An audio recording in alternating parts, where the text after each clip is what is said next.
hello there.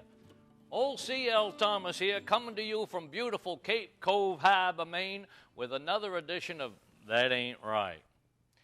So another summer tourist season has come and gone, and this year's observation is driving, and what I like to call the art of merging. Seems tourists have a problem with that, and well, that ain't right. I may be going out on a limb here, but I believe it's the city folks what have the biggest problem with this merging. Them folks seem to like to fight. I recall driving up the northern part of the Maine Turnpike a few years back, and they had some bridge repairs going on. So they had them lights and cones and flashing lights saying, "Go down to one lane a mile up ahead. Merge right," said the big lit-up sign. Don't you know, by the time that mile was up, almost all the cars was already over on the right lane. And Maine plates, I might add. See, we're a polite group up here, and it ain't rocket science, you know. We all just take turns. You, then me, like we was standing in line.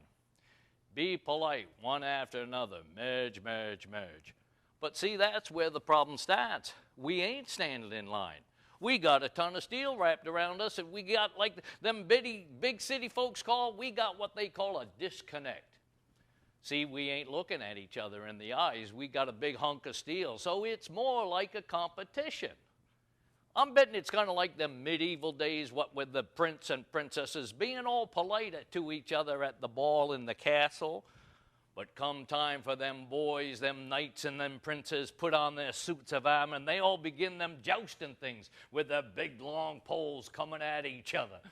Yup, on the highway, it's that merge lane we turn into them jousting knights, all armored up in our big cars.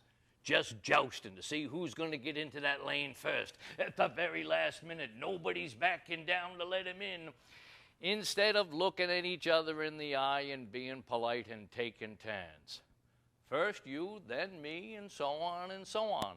Yup, if you treat the merge lane like a jousting match, that ain't right. Put down that jousting pole and take a minute, be polite, and take turns. Kinda easy, ain't it?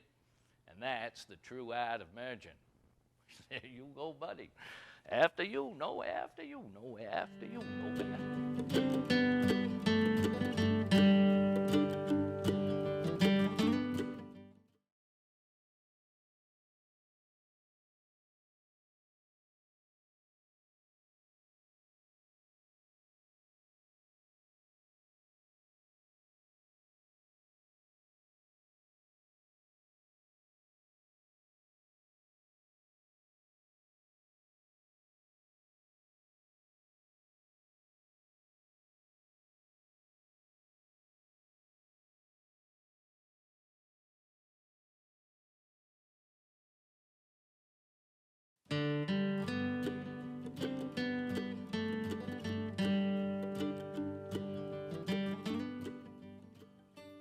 Well, hello there. Old C.L. Thomas here, coming to you from beautiful Cape Cove Harbor, Maine, with another edition of That Ain't Right. Now, in today's episode, I'm going to lose about half the audience right off the bat, and it ain't because of an opinion that divides us. No, too much of that going on. Nope, today's episode, I'm talking about the men's restroom. So you ladies, well, come to think of it, the subject matter ain't nasty or off color, so maybe I won't lose you ladies. Nope, I believe it's a chance for some education. So, here goes. See, I think we all know men can do their business standing up, a trait that has been envied by women throughout the ages, starting with Eve in that apple garden. Anyway, so it's common knowledge, there in the public men's rooms, we stand at the urinals. Cute name. I guess pee trough was too graphic, but I digress. So during this stand and release function, men's minds are apt to wander. And except for a few matters at hand, so to speak, there ain't a whole lot that catches our attention. I believe the boys on Madison Avenue have been acutely aware of this, because in recent years, signs and advertising have appeared on the walls of men's rooms, just above the urinals. I'm told a nightclub might post their monthly entertainment schedule right there in front of our faces. Hotels put up their special vacation room rates. And some la-dee-da places have copies of real works of art, so I'm told. Now, that all seems well and good and keeps the idle mind with things to read, but here's the worst and latest idea yet. See, the walls are all fine and good to post on and use, but now they've gone down below and actually use the urinals themselves.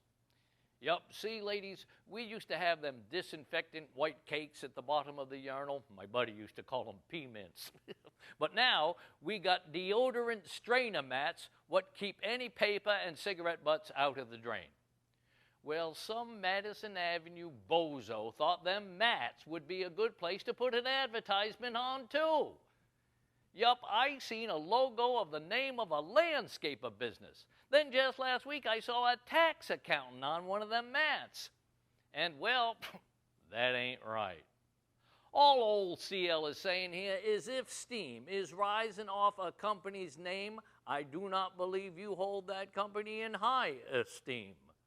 Do you really want men to do their business on the name of your business? If you do, well, that ain't right. Well, there, buddy, I could see not an accountant, maybe a lawyer. Yeah, do it on a lawyer's thing or a politician.